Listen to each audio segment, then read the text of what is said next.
हाय हाय महादेव दोस्तों, मैं हूँ आपकी दोस्त और होस्ट यानी डार्क सोल और लेकर हाजिर हूँ आज आप सबके लिए मेरी पहली बीवी का 15वां भाग। लेकिन कहानी शुरू करने से पहले आप सबसे मेरी रिक्वेस्ट है कि आप मेरे चैनल को सब्सक्राइब कर लें और जल्दी से बेल आइकन को प्रेस कर लें।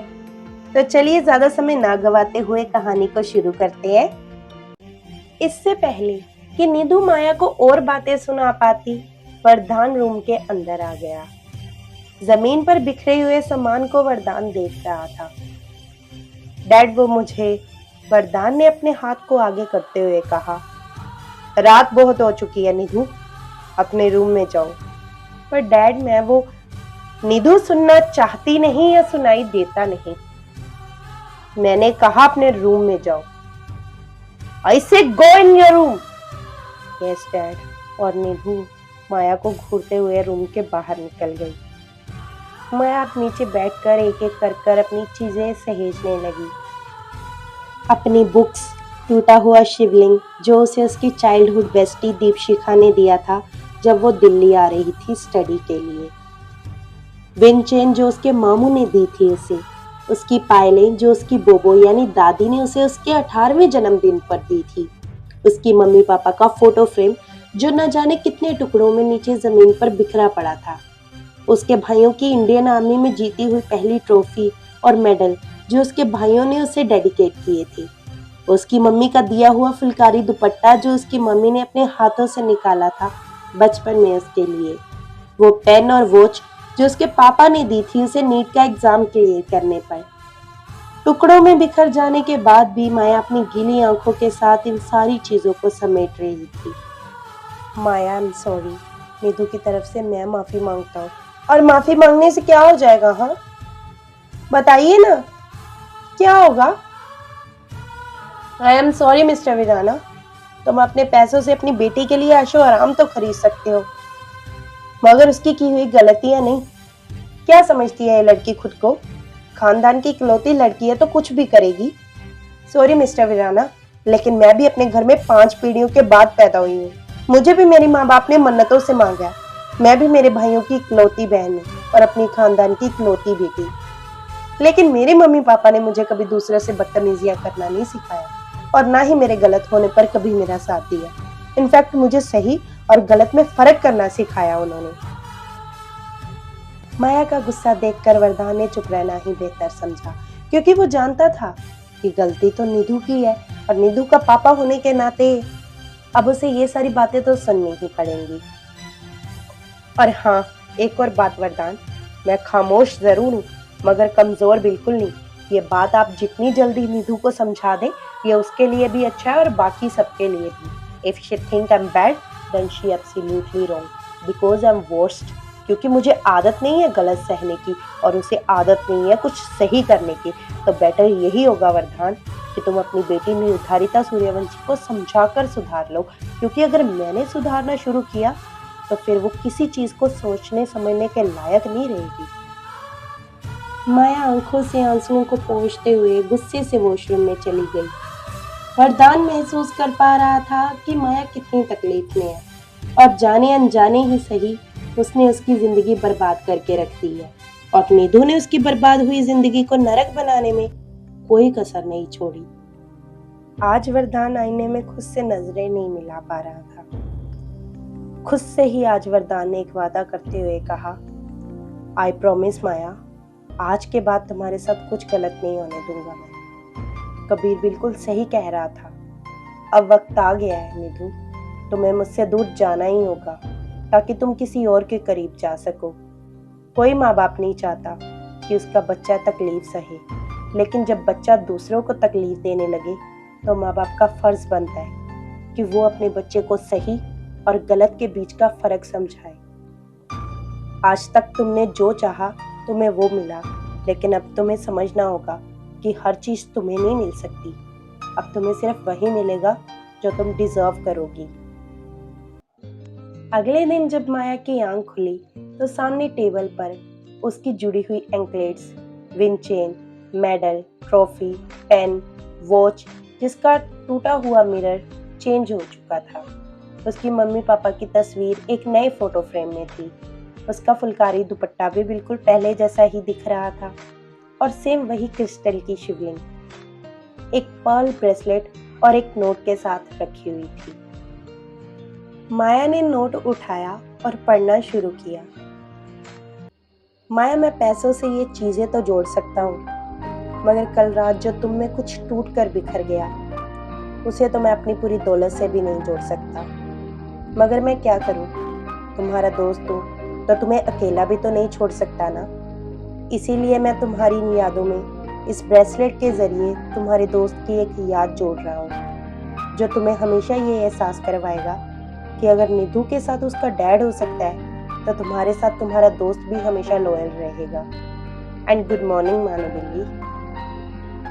वरदान का ये नोट पढ़कर माया के रात का सारा गुस्सा एकदम से उतर गया और उसके चेहरे पर एक छोटी सी मुस्कान तैर गई। माया ने वरदान के नोट को अपने गले से लगाते हुए कहा, आई विश कि मेरा ये दोस्त हमेशा मेरे साथ रहे। माया की नजर जैसे ही वॉच पर पड़ी तो माया के तो होश ही उड़ गए।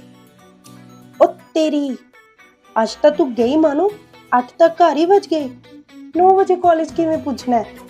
माया भागकर वॉशरूम में घुसी और 15 मिनट में रेडी होकर 5 मिनट में अपना बैग रेडी करके नीचे भाग गई। ओहो माया, आराम से, क्या हो गया? तुम इतनी जल्दी में कहाँ भाग रही हो? कॉलेज, साक्षी दीदी और कहाँ?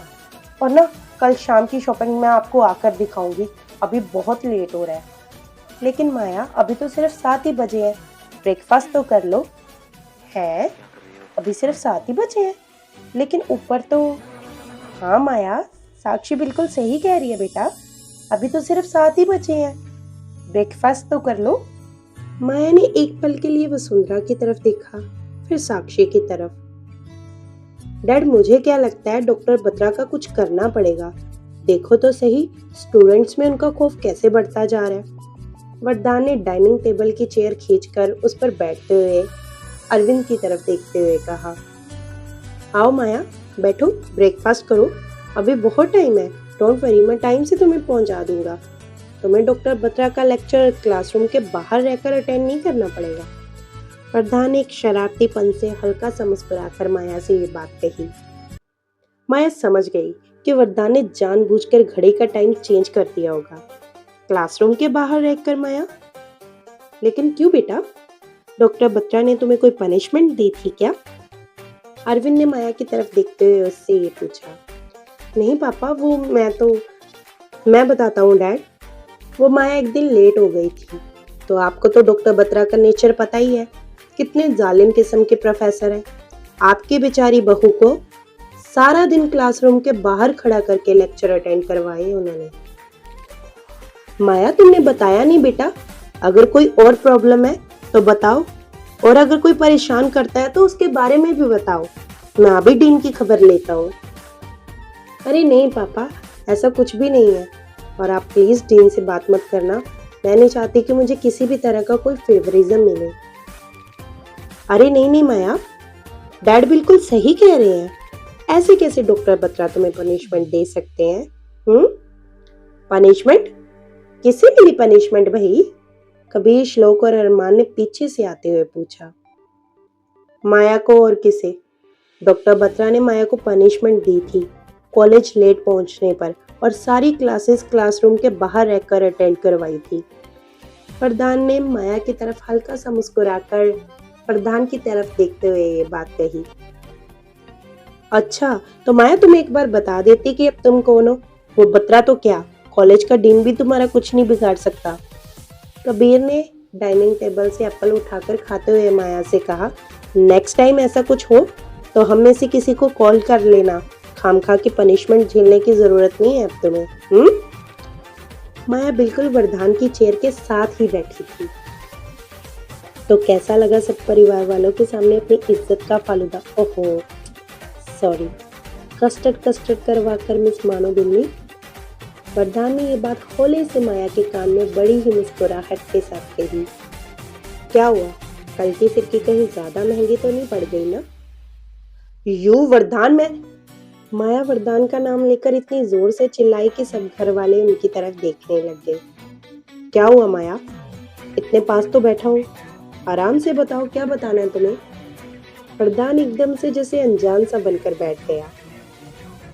कुछ नहीं, भूल गई, बाद में बताऊंगी जब याद आ जाएगा वरदान। हम्म, तब जरूर बता दूंगी आपको। अरे वाह माया, तुम्हारा ब्रेसलेट तो बहुत यूनिक है, न्यू लग रहा है, कल लिया क्या? तमन्ना ने माया का हाथ पकड़कर ब्रेसलेट देखते हुए कहा। अरे नहीं दीदी, ये तो किसी ने अपनी याद के तौर पर दिया है। माया ने जानबूझकर वरदान की तरफ देखकर शर्माना शुरू कर दिया। ओह, तो लगता है किसी खास ने दिया है फिर तो। तमन्ना ने भी वरदान की तरफ देखकर मुस्कुराना शुरू कर दिया। बिल्कुल दीदी, बड़े ही किसी खास इंसान ने दिया है। माया ने अब भी नजरें वरदान की तरफ ही गड़ाई हुई थी। कबीर ने वरदान को कोहनी मारते हुए कहा, लगता है ब्रेसलेट देने वाला कोई खासी करीबी है माया का, नहीं? वरदान ने कबीर को घूर कर देखा तो कबीर नीचे मुंह करके हंस दिया। डैडा, नीतू ने पीछे से आकर वरदान को गले से लगा लिया। Thank you so much dad, thank you so much. आप मेरे और अर्श के लिए इतनी प्यारी डेस्टिनेशन डेट अरेंज कर रहे हो, मुझे तो पता ही नहीं था। मोस्ट वेलकम नीतू, जाओ जाकर अच्छे से रेडी हो जाओ, 9 बजे तुम्हें यहाँ से निकलना है। और हाँ, वहाँ जाकर अर्श के साथ अच्छे से क्वालिटी टाइम स्पेंड करना। यस डैड, ऑफ कोर्स, मैं अभी जाकर रेडी होती हूँ। और नीतू अपने रूम की तरफ चली गई। वरदान, तुम दुनिया के पहले ऐसे बाप होगे जो अपनी ही बेटी की डेस्टिनेशन डेट प्लान कर रहा है। अरविंद ने जैसे थोड़ा सा गुस्सा जताते हुए वरदान से ये बात कही। हाँ, और दोनों की अभी तक तो एंगेजमेंट भी नहीं हुई है। वसुंधरा ने भी अरविंद की बात में हामी भरते हुए वरदान की तरफ देखते हुए कहा, और कम ऑन डैड, कम से कम आप तो ये बातें ना करें। और रही बात एंगेजमेंट की, तो 2 दिन बाद वो भी हो जाएगी। चलो माया, तुम्हें भी लेट हो रहा होगा, मैं तुम्हें कॉलेज ड्रॉप कर देता हूँ। जी, माया ने हाँ में इशारा करते हुए कहा। वरदान अभी गाड़ी स्टार्ट कर ही रहा था कि माया ने वरदान को टोन करते हुए कहा, काफी अच्छा तरीका निकाला घर में शांति रखने का आपने, नहीं? वरदान ने माया की तरफ हल्का सा मुस्कुराकर देखते हुए कहा, हाँ, अगर इससे तुम्हारी जिंदगी में सुकून आता है तो फिर यही सही। वरदान ने माया को कॉलेज ड्रॉप किया और ऑफिस के लिए निकल गया। हेलो माया, कैसी हो? रायमा ने पीछे से आते हुए माया को पकड़ते हुए कहा। मैं ठीक हूँ, तुम बताओ। मैं भी ठीक ही हूँ यार। क्या हो गया, इतना ठंडा रिस्पॉन्स क्यों है तुम्हारा? कुछ नहीं यार, आज डॉक्टर बत्रा ने टेस्ट दिया था ना, वो याद करना भूल गई हूँ मैं। क्या टेस्ट? टेस्ट का नाम सुनते ही माया के चेहरे की रौनक एकदम से गायब हो गई। क्या कहा तुमने? कौन सा टेस्ट? अबे कैसा टेस्ट, जल्दी बोल। अरे वही माया जो डॉक्टर बत्रा ने एनुअल फंक्शन के 1 वीक पहले दिया था। और तुम्हें पता है, तुम्हारा और मेरा सेकंड सब्जेक्ट भी सेम है, कार्डियोलॉजी, हार्ट स्पेशलिस्ट। और मुझे लगता है रहमा, आज हम दोनों को ही हार्ट के दौरे की जगह दिल का दौरा पड़ेगा, डॉक्टर बत्रा का लेक्चर और पनिशमेंट दोनों सुनकर। और माया बच्चों की तरह मुंह बनाकर रोने लगी। क्यों माया, क्या हुआ? तू भी टेस्ट याद करना भूल गई क्या? हाँ रायमा, एनुअल फंक्शन की तैयारी में इतना बिजी हो गई कि याद ही नहीं रहा कि टेस्ट भी मिला है। लेकिन अब क्या करें माया, गजब की बेइज्जती करेगा, सारी क्लास नहीं पूरे कॉलेज के सामने है डॉक्टर बत्रा। बात तो तेरी सही है रहमा, ये पूरी क्लास नहीं पूरे कॉलेज के सामने इज्जत का कस्टर्ड कस्टर्ड कर देगा यार। माया, एक काम करते हैं, आज क्लास नहीं अटेंड करते हैं और कहीं बाहर जाकर चिल करते हैं, क्या बोलती है? नहीं रायमा, तुझे क्या लगता है ये बत्रा इतनी आसानी से हमारा पीछा छोड़ देगा क्या?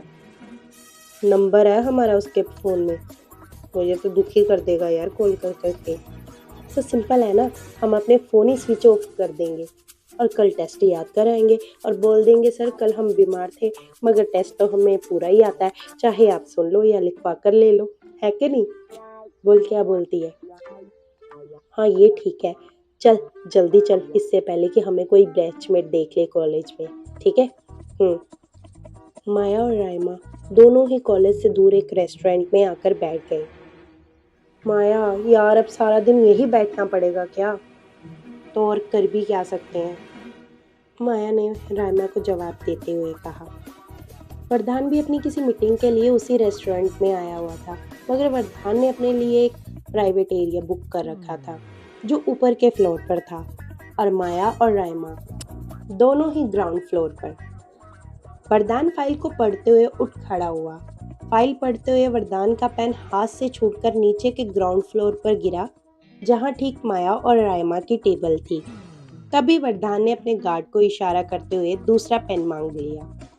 माया टेबल पर बैठकर कल की अपनी और वरदान की खींची हुई पिक्स को देखकर अपने गुस्से को शांत करने की कोशिश कर रही थी, मगर जो पेन ऊपर से नीचे आ गिरा उसने माया के गुस्से में घी डालने का काम किया। माया गुस्से में बोलना शुरू हो गई। कौन पागल है जिसे ये नहीं दिख रहा कि नीचे भी इंसान बैठे हैं? छोड़ ना माया, रायमा ने माया को शांत करते हुए कहा। होगा कोई जिसे नहीं दिखा होगा। वरदान फाइल देख रहा था कि गार्ड ने वरदान को कहा कि सर, नीचे मैम बैठे हैं। क्या? कौन? वरदान ने ऊपर से नीचे देखा तो माया और रायमा दोनों आपस में बैठकर बातें कर रही थी। माया को नीचे देख वरदान ने माया को कॉल की। माया ने जब देखा कि वरदान की कॉल आ रही है तो उसने रायमा को चुप रहने का इशारा किया और सोचने लगी कि अब क्या करूं, वरदान की कॉल अटेंड करूं या नहीं। इतने में कॉल कट गई तो माया ने जैसे चैन की सांस ली। फिर वरदान ने माया को दोबारा कॉल की और इस बार माया को ना चाहते हुए भी वरदान की कॉल अटेंड करनी पड़ी, क्योंकि वो जानती थी कि अगर उसने वरदान की कॉल अटेंड नहीं की तो वो सीधे डीन को कॉल कर सकता है। हेलो, क्या है, क्यों कॉल कर रहे हो? मैं लेक्चर में हूँ, अभी बात नहीं कर सकती, बाद में बात करती हूँ, बाय। माया ने इतना बोलकर सीधे ही कॉल कट कर दी और वरदान माया को ऊपर से नीचे देख रहा था कि माया उसके सामने ही झूठ बोल गई। माया, किसका कॉल था और तुम किससे झूठ बोल रही थी कि तुम लेक्चर में हो? और सच बोलकर मुझे मरने का कोई शौक नहीं है रायमा। आज तो मर गए माया, भाग यहाँ से। क्यों, क्या हुआ और भागना क्यों है? माया, सामने देख, क्या मुसीबत है। डॉक्टर बत्रा, तेरी की, ये बत्रा यहाँ क्या कर रहा है? मुंह छुपा, जल्दी जल्दी। दोनों टेबल के नीचे छिप गई। कहीं अपना टेस्ट लेने हमसे यहाँ तक तो नहीं आ गया। क्या बक रही है रायमा? वो ध्यान से देख, किसी लड़की के साथ है यार। हाँ माया, कहीं ये अपनी किसी गर्लफ्रेंड के साथ तो नहीं आया है? अच्छा, हमारा जीना हराम करके ये यहाँ गर्लफ्रेंड के साथ घूमने आया। कतरा कतरा करके सारा सेमेस्टर खून पी गया ये बतरा। अरे, इसने कॉलेज से छुट्टी ही करनी थी तो कम से कम इन्फॉर्म ही कर देता। मैंने खामखा वरदान से इतना झूठ बोल दिया। तभी माया की नजर अपने फोन पर चली गई जिस पर वरदान की कॉल आ रही थी। इससे पहले कि माया वरदान की कॉल अटेंड करती, डॉक्टर बत्रा ने माया को देख लिया, लेकिन रायमा पिलर के पीछे छिप गई। माया, तुम यहाँ क्या कर रही हो? आज कॉलेज नहीं गई? तुम्हें पता था ना आज कॉलेज में मैंने इम्पोर्टेंट टेस्ट दिया था। डॉक्टर बत्रा ने अपने वॉच में टाइम देखते हुए कहा। अब तक तो डॉक्टर त्रिपाठी सब बच्चों से कार्डियोलॉजी का टेस्ट भी कलेक्ट कर चुके होंगे और तुम यहाँ घूमने आई हो। माया, दिन ब दिन तुम लापरवाह होती जा रही हो। डॉक्टर बत्रा ने माया को ऐसी ऐसी बातें सुनाई कि माया के कानों से खून निकलने लगा। माया की आंखों से बस आंसू ही नहीं आए थे, बाकी अंदर से तो वो फूट फूट कर रो रही थी। माया ने अपने मन में सोचते हुए कहा, रायमा कमीनी इतनी वाहियात आइडिया देकर कहाँ मर गई है। मैं इस इंसान को अकेले कैसे झेलूंगी। माया, सुन भी रही हो मैं क्या कह रहा हूँ? क्या कर रही हो तुम यहाँ? बताया नहीं तुमने अभी तक? डॉक्टर बत्रा ने इतने गुस्से से माया से चिल्लाते हुए पूछा कि माया वहीं थरथरा कर कांप गई। सर, मैं वो यहाँ ना घूमने आई थी ना यहाँ तुम? नहीं सर, आपको कोई गलत फहमी हुई है, वरदान ने माया के साथ आकर खड़े होते हुए कहा। एक्चुअली सर, हम यहाँ अपने किसी पर्सनल काम से आए थे। अरे राणा सर, आप यहाँ क्या कर रहे हैं आप सर? डॉक्टर बत्रा ने वरदान से हाथ मिलाते हुए कहा। वरदान ने माया के कंधे पर हाथ रखते हुए कहा, सर एक्चुअली अपनी वाइफ के साथ मैं यहाँ किसी प्रॉपर्टी डील के लिए आया था, तो इसीलिए आज माया कॉलेज नहीं आ पाई। माया ने वरदान की तरफ देखते हुए अपनी नजरें सी झुका ली। ओह माया, तुमने बताया नहीं कभी कि राणा सर तुम्हारे हस्बैंड है। आई मीन कि आप दोनों में तो। सर, आपको नहीं लगता कि आपने खामखा मेरी बीवी को इतनी बातें सुना दी? मतलब मेरे कहने का कि वो आज कॉलेज नहीं आई थी और आप। सॉरी सॉरी राणा सर, मैं माया को कब से पूछ रहा था, माया ने बताया ही नहीं। If you don't mind sir, मगर आपने माया को बताने का मौका ही कहाँ दिया? आई मीन कि जब आप बोलना शुरू होते हैं तब आप किसी दूसरे को मौका ही कहाँ देते हैं। अब हम चलते हैं सर, लेट हो रहा है हमें। वरदान माया का हाथ पकड़ उसे रेस्टोरेंट के बाहर ले आया। वाओ माया, मुझे तो पता ही नहीं था कि आज तुम्हारा लेक्चर डॉक्टर बत्रा यहाँ इस रेस्टोरेंट में लेने वाले हैं। वरदान, मैं सच में झूठ नहीं बोलना चाहती थी, मगर मैं नहीं चाहती थी कि जैसे मेरा मजाक सुबह सब घर वालों के सामने बना वैसे दोबारा बने। और मुझे क्या पता था कि आप और ये बत्रा दोनों मुझे इसी रेस्टोरेंट में मिल जाओगे, और ऊपर से वो राइमा की बच्ची जिसका ये आइडिया था वो तो सबसे पहले 9-11 हो गई। ऐसा नहीं बोलते माया, मुसीबत आने पर अपने ही साथ देते हैं, गैर नहीं। सोचो अगर आज वक्त रहते मैं तुम्हें डॉक्टर बत्रा से ना बचाता तो तुम्हारे कानों से ही नहीं बल्कि आंख, नाक और मुंह से भी खून निकलना शुरू हो जाता। अब चलो गाड़ी में बैठो, मैं तुम्हें घर ड्रॉप कर देता हूँ। इसके बाद मेरी एक इम्पोर्टेंट मीटिंग है तो मुझे रात में आने में लेट हो जाएगा। माया ने अपना कॉलेज बैग वरदान की गाड़ी में रखते हुए और गाड़ी में बैठते हुए कहा, जी ठीक है। और वरदान ने ड्राइव करना स्टार्ट कर दिया। सॉरी वरदान कि मैंने तुमसे झूठ बोला, और थैंक यू कि फिर भी तुमने उस बत्रा के सामने मेरा साथ दिया। मगर कसम से अगर आज वक्त रहते तुम वहां नहीं पहुंचते ना तो तुम्हें मुझसे मिलने जेल आना पड़ता, क्योंकि मैं उस बत्रा का ना आज मर्डर कर देती, कसम से बता रही हूँ मैं। मुंह तक तो खुलता नहीं तुम्हारा उसके सामने, और मर्डर करोगी तुम उसका? अगर आज मैं नहीं आता वक्त रहते तो बत्रा तुम्हें कच्चा चबा जाता और डकार भी नहीं लेता। वरदान, जब तुम इतने गंदे एटीट्यूड से बात करते हो ना, कसम से मुझे जहर लगते हो। मैंने गुस्से में चीखते हुए वरदान से ये बात कही और वरदान जोर जोर से हंस दिया। अच्छा तो अब फिर एक काम करो, घर आ गया, वो रहा मेन गेट, पहली फुर्सत से निकलो, चलो जल्दी करो, शाबाश। ठीक है जा रही हूँ, मुझे भी कोई शौक नहीं है यहाँ बैठे रहने का। तुम्हारी बातें सुनने से तो अच्छा मैं रूम में जाकर अपना टेस्ट ही प्रिपेयर कर लूँ। माया को घर ड्रॉप करने के बाद वरदान कार लेकर चला गया। रात को वरदान करीब 1 बजे घर पहुंचा। तब तक सब सो चुके थे और माया भी। वरदान बिना आवाज किए फ्रेश हुआ और सो गया। अगले दिन जब माया शाम को कॉलेज से घर वापस आई तो घर पर क्या ही खूबसूरत डेकोरेशन चल रही थी एंगेजमेंट के लिए। तभी वसुंधरा ने माया को आवाज दी, अरे माया तुम भी आओ, आओ ना आकर मेहंदी लगवा लो, कुछ और करवाना है तो वो भी करवा लो, हमने स्पा वालों को घर पर ही बुलाया हुआ है। अरे मेहंदी जरूर, मैं भी लगवाऊंगी मम्मा, बस चेंज करके आई, माया ने वसुंधरा को जवाब देते हुए मुस्कुराकर कहा। अच्छा ठीक है, जल्दी आना, हम सब तुम्हारा इंतजार कर रहे हैं बेटा। जब माया चेंज करके नीचे आई तो नीदू भी अपनी डेस्टिनेशन डेट से वापस आ चुकी थी। माया तुमने बताया नहीं हमारे लिए तुम क्या लाई थी शॉपिंग से? साक्षी ने माया को आते ही पूछा। दादी मुझे सबसे बेस्ट मेहंदी की डिजाइन्स चाहिए अपने हाथों में।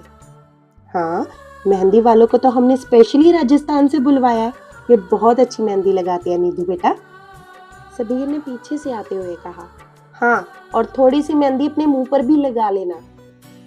आ गया तू, बड़ी जल्दी आया, शर्म नहीं आई तुझे बहन की एंगेजमेंट में इतनी जल्दी आते हुए? और वो बाकी दोनों कहाँ है? नीदू क्यों छेड़ रही है उसे, बेचारा अभी तो ड्यूटी से आया है।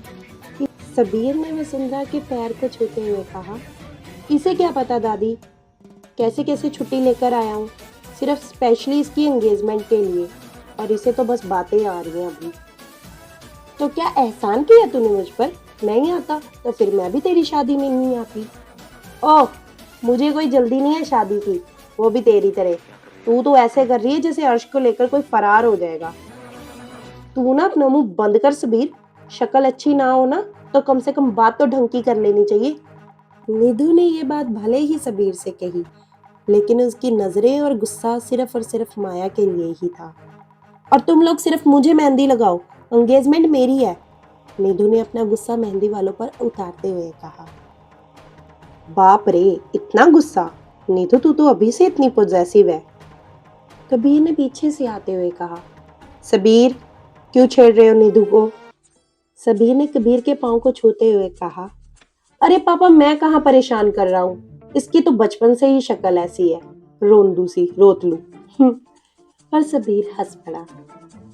मम्मा, मुझे मेहंदी नहीं लगवानी, और मुझे याद आया कि मुझे कुछ इम्पोर्टेंट नोट्स रेडी करने हैं।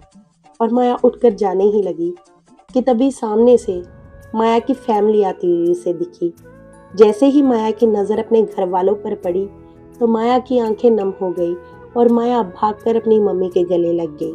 कुछ पल के लिए तो सब शांत सा हो गया और फिर माया का रोना फूट पड़ा। हाँ जी, तो फिर कैसा लगा आज का part? Please like and share comment करके जरूर बताना, और अगर कहानी पसंद आ रही है ना तो प्लीज मेरे चैनल को सब्सक्राइब कर लो और बेल आइकन को प्रेस कर लो जल्दी से, फटाफट। और अब मुझे दीजिए इजाजत, यानी अपनी दोस्त और होस्ट डार्क सोल को। तो मिलते हैं नेक्स्ट वीडियो में, तब तक के लिए हर हर महादेव दोस्तों। जय हिंद, जय भारत।